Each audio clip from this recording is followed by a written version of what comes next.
mengalami gagal bayar di aplikasi Dana ya. Contohnya kita pernah minjam uang di aplikasi Dana Cicil seperti ini nih, yang sudah pada muncul dana cicilnya ya. Kita kan bisa minjam uang nih. Dan limitnya juga berbeda-beda teman-teman. Nah ini limitnya kan masih 50.000 ya. Tapi kalau misalnya kita lengkapi datanya lagi, itu bisa limitnya itu naik ya teman-teman. Dan sudah banyak orang yang pinjam uang lewat Dana Paylater ataupun dana cicil itu mempertanyakan ya, apakah telat bayar ataupun gagal bayar di aplikasi Dana itu bakalan didatangi desa lapangan gak sih kayak pinjaman online lainnya atau enggak. Jadi aplikasi Dana ini ya teman-teman ya, kalau kita pinjam itu kan kalau nominalnya besar, dia ini bekerja sama dengan aplikasi pinjaman online yang lain. Misalnya di sini kita pinjam, misalnya kita dapat limitnya ini gede setelah kita lengkapi data ya.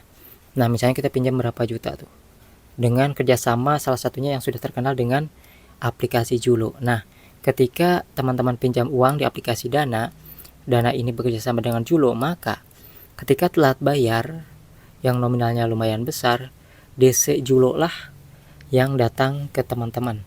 Nanti juga bakal kelihatan. Jadi aplikasi Dana ini bukanlah aplikasi yang memberikan pinjaman secara langsung, tapi dia ini kayak wadahnya aja lah, tempat pinjaman, sehingga uang yang diberikan itu ya dari si Julo. Jadi dia ini kayak dompet digital yang menyediakan namanya ruang untuk meminjam juga, tetapi bukan dari si dananya.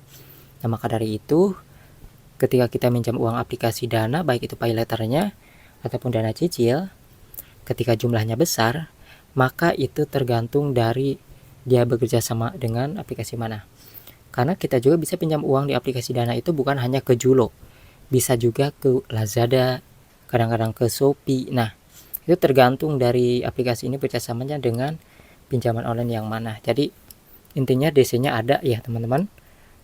Tidak bisa dikatakan wah Dana belum ada DC-nya. Enggak, karena kan dia bekerja sama lagi. Jadi perwakilannya juga ya dari DC-DC aplikasi yang bekerja sama. Jadi seperti itu teman-teman. Nah buat kalian yang mungkin belum pernah pinjam, itu gampang ya teman-teman. Apalagi kalau misalnya pinjam nominal kecil kayak gini tuh, kita gak perlu lengkapi data ini lagi. Jadi tinggal cek di sini ada fitur dana cicil, langsung kita cek. Dan ini bahkan bisa kalau misalnya kita uangnya cuma ada cash, misalnya gak ada uang digital di Dana buat beli bayar listrik yang telat malam hari, itu bisa teman-teman dicicil di sini tuh. Pinjam dulu berapa, 20.000 kah berapa ya. Dan ini nominalnya bisa dinaikin. Apalagi yang sudah bekerja sama dengan aplikasi Julo seperti itu teman-teman.